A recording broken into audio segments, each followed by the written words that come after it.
Greetings, respected viewers. Here I am in the National Liberal Club in London.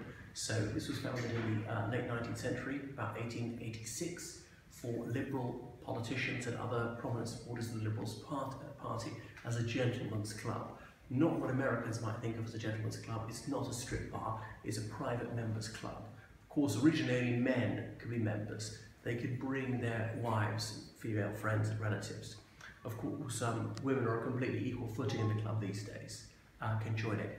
Here is the grand old man, William Ewart Gladstone, 4 times Prime Minister, Liberal Prime Minister, though he started out, as was said, as the rising hope of the stern unbending Tories, being a conservative of the most reactionary school of thought in his early youth. His family owned plantations in the Bahamas, and you can guess who used to work those.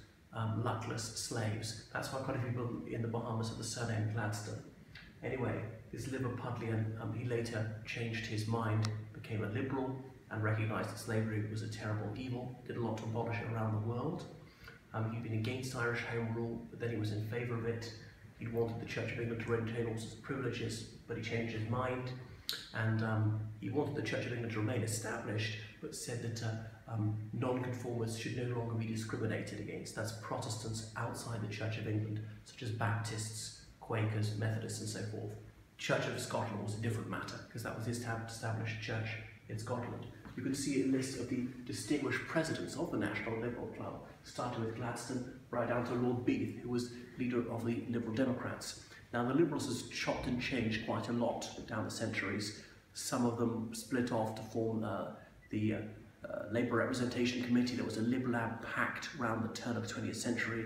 The Labour Party got going as a proper party, and then after the First World War, the Liberal Party lost its position as the second largest party. Labour became the official opposition. Then there was the first Labour government, and the Liberals had a fatal split in 1916. Lloyd George's parliamentary coup d'etat, when he and lots of Tories pushed out H.H. Asquith, the Prime Minister. Then there was Lloyd George, a Liberal Prime Minister, with a mostly Conservative cabinet. However, Henry Herbert Asquith remained leader of the Liberal Party right up until about 1926. So the Liberals were split into Lloyd George and Asquith factions, and the split was never quite healed. There were Simonite Liberals, Samuelite Liberals. Some of them supported the national government from 1931 to 39. That was effectively a Conservative government. Some of them didn't. After the Second World War, the Simonite Liberals, or the National Liberals as they were called, they joined the Conservative Party. That's why in the 1950s some Conservative candidates stood for election saying they were Conservative and National Liberal. Michael Hestine would be an example. This National Liberal Club is not to do with that National Liberal faction. This is for the Liberal Democrats, that party. They added the word Democrats much later. I'll tell you why. 1981, the SDP split off the Labour Party, the Social Democratic Party. The Social Democratic Party and the Liberals formed an alliance. It was called the Social Democratic Party Liberal Alliance. What a mouthful. 2 parties that were cooperating, didn't actually merge, fought the 1983 election, and they got, it was 23% of the vote, but only 25 seats. Labour got 27% of the vote, but they got 209 seats. The 1987 election, the alliance did a bit worse, and they lost most of their seats. And then they said, well, let's go with the logic of this in 1988, and they merged together. The Social Democratic Party and the Liberals merged. They briefly called themselves the Salids, Social and Liberal Democratic Party.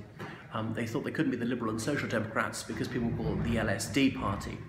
They finally sorted it out and decided the name of the party. They are the Liberal Democrats, and that's their party now.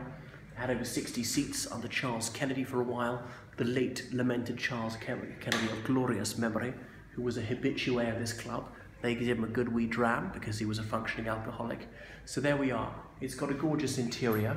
We can look inside these wood-panelled walls, and there's some beautiful mosaics on the floor. Oh my goodness, this is a little bit tricky. We very cheekily came in here. We're not allowed in here, but nobody stopped us. It being New Year's Eve. Let's have a look.